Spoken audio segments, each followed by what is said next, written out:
Assalamualaikum warahmatullahi wabarakatuh.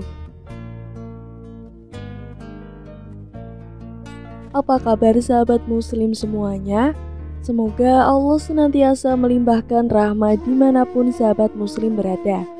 Pada kesempatan kali ini kami akan mengungkap kisah Nabi Syed alaihi salam, awal mula musik dan zina. Nabi Adam alaihi salam memiliki seorang putra bernama Syed. Syed adalah hadiah, dan bahkan Syed berarti hadiah yang telah diberikan oleh Allah Subhanahu wa Ta'ala kepada Nabi Adam alaihi salam setelah kematian putranya Habil. Habil adalah seorang anak yang soleh, seorang hamba Allah yang soleh, sehingga Adam sangat dekat dengan Habil. Dan ketika dia kehilangan Habil, beliau sangat sedih, sehingga Allah Subhanahu wa Ta'ala mengganti Habil dengan Syed.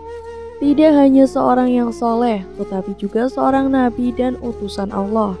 Dan Nabi Adam menamakan Syed yang berarti hadiah Allah Subhanahu wa Ta'ala.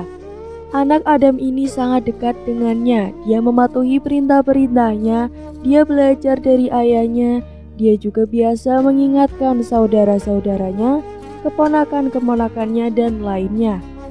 Sewaktu Nabi Adam alaihi salam hidup, dia terus mengingatkan orang-orang di awal zaman karena tidak ada lagi yang mengingatkan di saat itu selain untuk menyembah Allah saja dan bagaimana setan dulu telah berjanji dan sebagainya. Dan Syed setelah kematian ayahnya yaitu Nabi Adam alaihi salam, dia memimpin anak-anak Nabi Adam dan dia memimpin dengan keadilan. Dia memimpin dengan hukum Allah dan dia membawa persatuan di antara orang-orang yang bersamanya. Tetapi setan tidak begitu saja menghentikan rencananya. Di pihak lain, Qabil dan keturunannya berkembang dan terus berkembang melebihi orang-orang yang bersama Syed.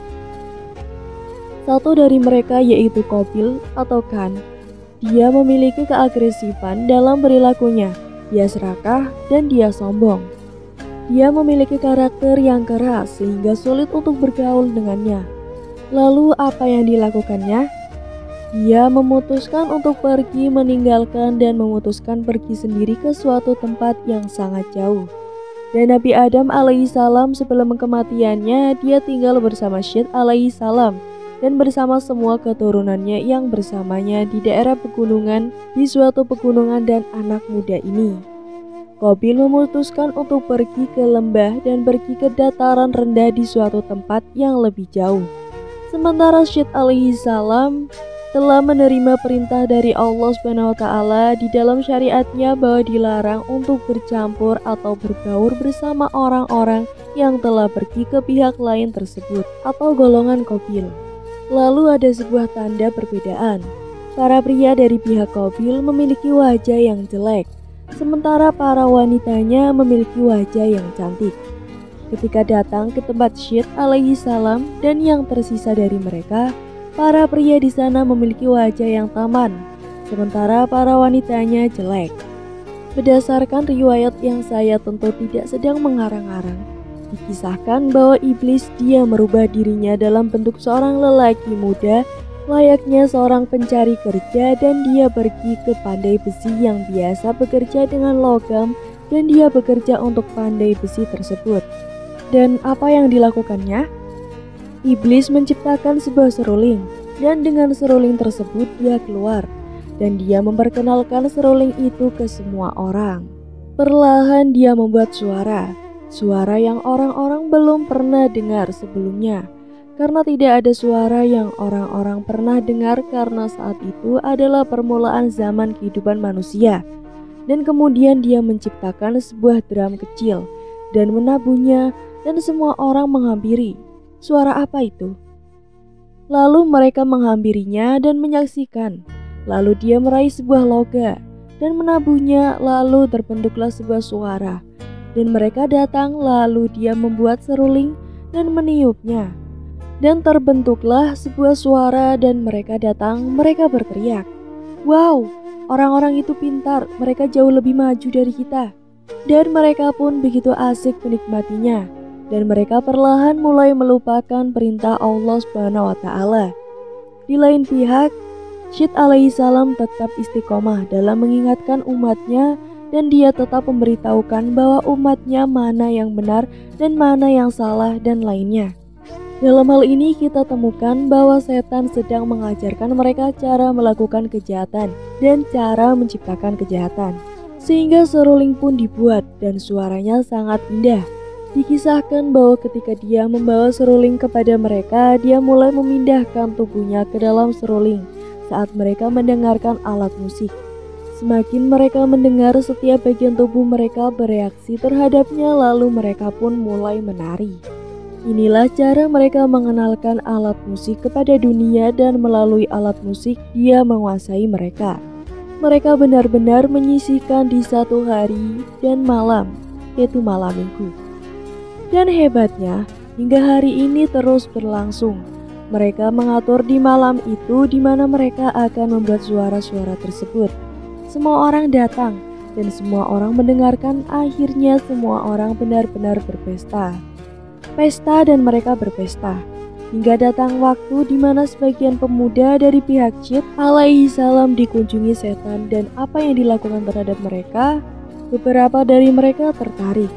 Dia mendatangi dan dia membuat keraguan di dalam hati mereka. Dia membuat mereka bertanya-tanya. Setan membuat mereka mempertanyakan hukum Allah Subhanahu wa Ta'ala. Mengapa? Mengapa kita dilarang untuk berhubungan dengan sepupu kita ini, dengan kerabat kita ini? Apa maksud hukumnya? Apa alasannya? Sebegitu burukkah mereka? Dikisahkan orang-orang yang berada di pegunungan kaum Nabi Syed alaihissalam mulai mendengarkan seruling itu. Beberapa orang lewat mendekat dan mereka mendengarkan seruling. Mereka menyukai suaranya dan mereka mendatangi arah suara karena mereka tidak mengetahui di mana mereka berada.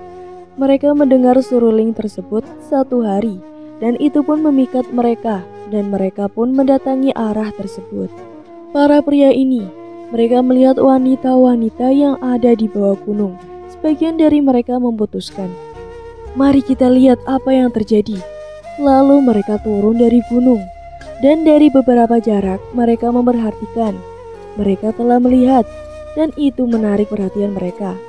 Bayangkan, mereka tidak berniat untuk berbuat jahat. Namun ketika mereka melihat semua orang sedang berpesta, apa yang mereka lihat? Mereka melihat wanita-wanita yang sangat cantik. Lalu mereka pun datang mendekat, dan ketika mereka semakin mendekat, mereka terlihat, subhanallah, mereka adalah pria-pria yang tampan, sehingga para wanita mulai menggunakan apa yang biasa disebut dengan tabaruj. Tabaruj yaitu mulai menampakkan kecantikan mereka dan mulai berdandan untuk menarik perhatian. Dan para pria dan wanita mulai bercampur atau berbaur melalui musik dan bersama-sama sedemikian rupa. Akibatnya interaksi alami dan biologis reaksi di dalam pria dan wanita, dan setan memainkan perannya sehingga pergaulan bebas mulai terjadi tanpa batas. Para ulama mengatakan bahwa inilah saat awal mulanya zina. Inilah saat perzinahan dan hubungan di luar nikah dimulai. Perlahan tapi pasti dengan pengenalan dari awal seruling dan musik yang mana disebut sebagai perayaan antara pertemuan pria dan wanita dan menari, dan dari waktu ke waktu zina telah dilakukan. Para pria muda ini mereka datang dan mereka menikmatinya karena mereka punya musik, mereka punya wanita, mereka punya segalanya. Mereka berpesta, mereka menikmati dan mereka pergi. Hingga para pria kembali, mereka mengabarkan kepada pemuda lain, kalian tidak tahu apa yang kalian lewatkan. Kalian lihat, mereka punya suara-suara yang beda dan suaranya sangat luar biasa.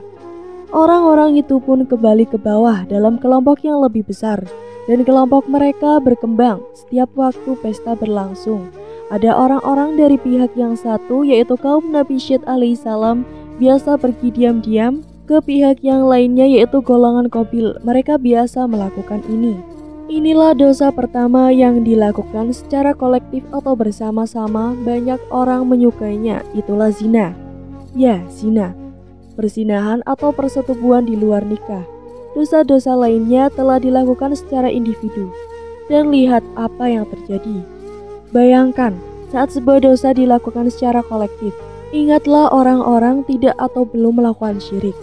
Syirik yaitu ketika manusia melakukan ibadah tertentu membuat sekutu untuk Allah Subhanahu wa taala dengan cara berbeda tersebut.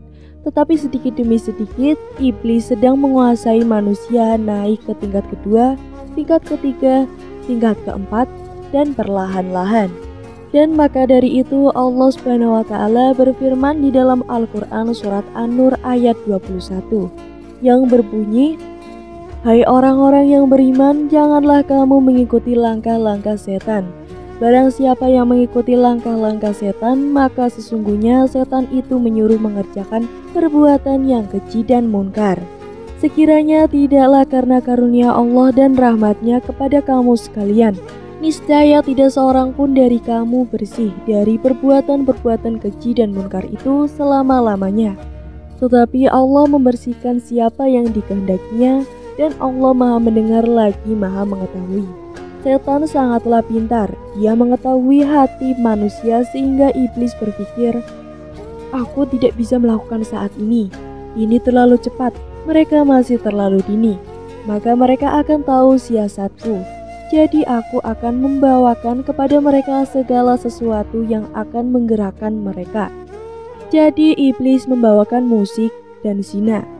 Iblis menggiring mereka sampai ke sana. Dalam hal ini Nabi Syed memerintahkan, nasihati dan melarang. Nabi Syed hidup beberapa dekade lagi dan beberapa riwayat dan ulama menyepakatinya bahwa dari keturunannya datang sebagian besar para nabi. Bagian besar nabi menyambung kepadanya dan beberapa mengisahkan semua nabi bersambung kepada garis keturunannya. Tidak ada keturunan dari Qabil tetapi dari Nabi Syed alaihi salam, anak Nabi Adam alaihi salam dan Hawa. Nasihat Nabi Adam alaihi salam kepada Syed alaihi salam. Yang pertama, janganlah kamu merasa tenang dan aman hidup di dunia, karena aku merasa tenang hidup di surga yang bersifat abadi. Ternyata aku dikeluarkan oleh Allah daripadanya. Kemudian yang kedua, janganlah kamu bertindak menurut kemauan hawa istri-istrimu, karena aku bertindak menurut kesenangan hawa istriku, sehingga aku memakan pohon terlarang, lalu aku menjadi menyesal. Lalu yang ketiga, setiap perbuatan yang kamu lakukan, renungkan terlebih dahulu akibat yang akan ditimbulkan. Seandainya aku merenungkan akibat suatu perkara, tentu aku tidak tertimpa musibah seperti ini. Lalu yang keempat yaitu, ketika hati kamu merasa kegamangan akan sesuatu, maka tinggalkanlah ia. Karena ketika aku hendak makan, sejarah hatiku merasa gamang tetapi aku tidak menghiraukannya, sehingga aku benar-benar menemui penyesalan. Kemudian yang kelima, bermusyawarahlah mengenai suatu perkara, karena seandainya aku bermusyawarah dengan para malaikat, tentu aku tidak akan tertimpa musibah.